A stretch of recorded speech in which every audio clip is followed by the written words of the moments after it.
Death of a Village by M.C. Beaton. Read by Graham Malcolm. Chapter 1. In all my travels, I never met with any one Scotchman but what was a man of sense. I believe everybody of that country that has any leaves it as fast as they can. Francis Lockyer. The way propaganda works, as every schoolboy knows, is that if you say the same thing over and over again, lie or not, people begin to believe it. Hamish Macbeth, police constable of the village of Lochdubh and its surroundings, had been, until recently, a happy, contented, unambitious man. This was always regarded by even the housebound and unsuccessful as a sort of mental aberration, and he had been under fire for a number of years, and from a number of people to pull his socks up, get a life, move on, get promotion, and forsake his lazy ways. Until lately, all comments had slid off him. That was until Elspeth Grant, local reporter, joined the chorus. It was the way she laughed at him with a sort of affectionate contempt as he mooched around the village that got under his skin. Her mild amazement that he did not want to better himself, added on to all the other years of similar comments, finally worked in him like the end result of a propaganda war, and he began to feel restless and discontented. Had he had any work to do apart from filing sheep-dip papers and ticking off the occasional poacher, Elspeth's comments might not have troubled him. And Elspeth was attractive, although he would not admit it to himself. He felt he had endured enough trouble from women to last him a lifetime. He began to watch travel shows on television and to imagine himself walking on coral beaches or on high mountains in the Himalayas. He fretted over the fact that he had even taken all his holidays in Scotland. One sunny morning he decided it was time he got back on his beat, which covered a large area of Sutherland. He decided to visit the village of Stour up on the west coast. It was more of a hamlet than a village.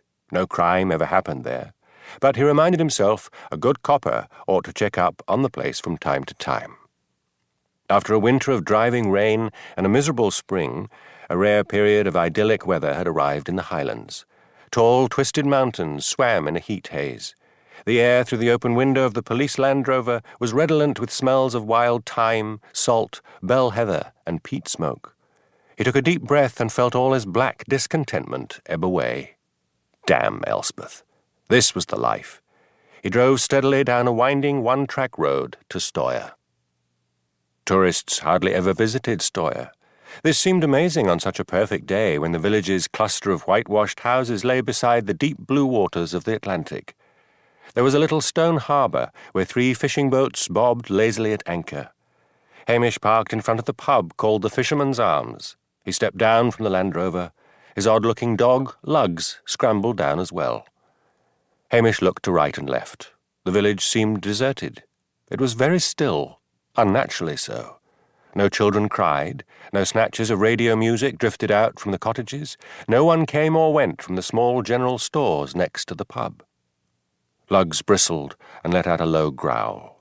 "Easy, boy," said Hamish.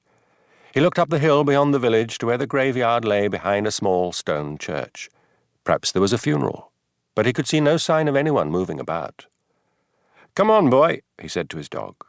He pushed open the door of the pub and went inside. The pub consisted of a small whitewashed room with low beams on the ceiling. A few wooden tables, scarred with cigarette burns, were dotted about. There was no one behind the bar. "Anyone home?" called Hamish loudly.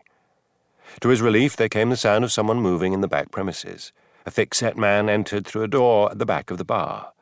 Hamish recognised Andy Crummock, the landlord and owner. "How's it going, Andy?" asked Hamish. "Everybody dead?" "It is yourself, Hamish. What will you be having?" "Just a tonic water."